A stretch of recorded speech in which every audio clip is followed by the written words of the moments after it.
Voters registration liwat na bubukasan sa Hulyo 4 kan COMELEC como pag-andam sa gigibong barangay asin SK elections. Yan ang tinutukan live ni Jessica Kalinog. Jessica? Kate, tulong semana sa naanipig tao kan Commission on Elections para sa pagpaparehistro kan mga botante sa liwat na pagbubukas kaini sa Lunes. Kaya ang COMELEC Bicol puspusa naman ang preparasyon para digdi asin sa mga masunod pang lakdang kan komisyon makalihis ang voters registration. Liwat ng bubukaan kan Commission on Elections and Voters Registration sa masunod na semana.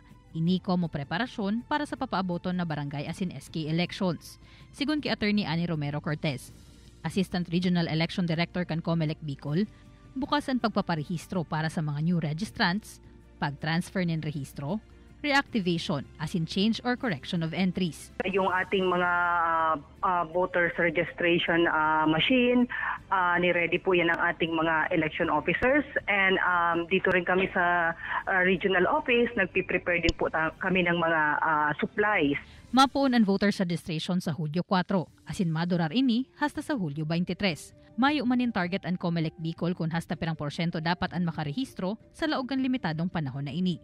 Pero ma'am, as much as possible, makapagpa-register pa rin ho tayo ng marami. Open po ang mga tanggapan ng COMELEC from 8 a.m. to 5 p.m. Mondays to Saturdays, including holidays. Sigon pa kay Attorney Cortez, December 5, 2022 ang schedule kan barangay asin SK elections. Kaya puspusa naman ang preparasyon kan komisyon para digdi. Makalihis na mapreparar ang voters list. Training naman kan mga poll workers ang sunod na tututukan kan COMELEC Bicol. Whether matuloy yun or hindi, no, as long as wala pa hong kaming nare-receive na batas na nagsabi ng postponed, dire-diretso lang po kami sa preparations. Kung automated ang isinagibong May 9 elections, mano-mano man ang magiging eleksyon sa maabot na Disyembre. Kaya kaipuhan talagang pag-andamanin pakarhay, tamag kaibaan proseso kaini. Alagad antisipara na subuot na pareho man giraray ka nakaaging pirilian ang magiging sistema sa maabot na eleksyon, huli sa huma ka nagpapadagos pang pandemya. Hanggat di pa naman na lilift yung state of emergency natin dahil sa pandemic ay ganun pa rin. Pero tignan natin ma'am, no, kasi medyo remote pa ang December 5, 2022. So hopefully maalis na po ma'am yung COVID soon. Saroan mga barangay, Kate, sa pagkokonsiderar na pundasyon kan pakarhay asin mauswag na gobyerno. Kaya padagos man ang pag-enkaminar kan Commission on Elections sa publiko na magparehistro na. Asin da ipagpalampason ang pagkakataon na magpili ng karapat-dapat na barangay leaders sa maabot na eleksyon. Kate? Jessica, gabus ba na klase nin pagpaparehistro sa COMELEC matapos na sa July 23?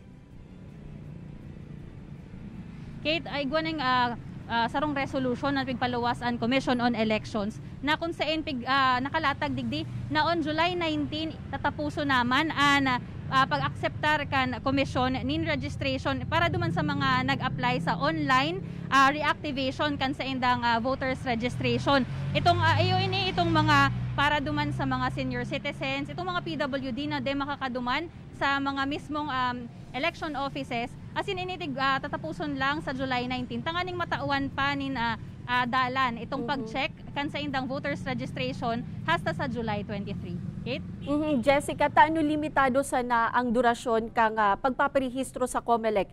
May posibilidad pa ba na i-extend ini? Kate, basado sa Voters Registration Act, 120 days prior kan election day na tigtutugutan ang voters registration, which means August 7 start na kang election period.